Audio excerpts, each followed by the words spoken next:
Half table spoon శనగపప్పు,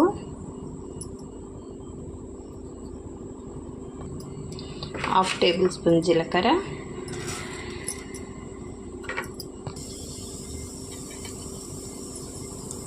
కొద్దిగా ఆవాలు, ఎండుమిర్చి, కరివేపాకు, సన్నగా తరిగి పెట్టుకున్న ఉల్లిపాయలు వేసి వేయించుకోవాలి.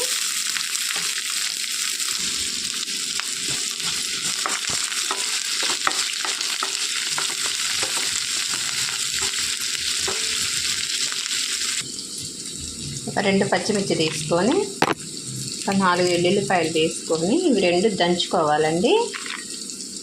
కొద్దిగా జీలకర్ర కూడా వేసుకొని దంచుకోవాలి, పేస్ట్ అన్నీ చేసుకోవాలి.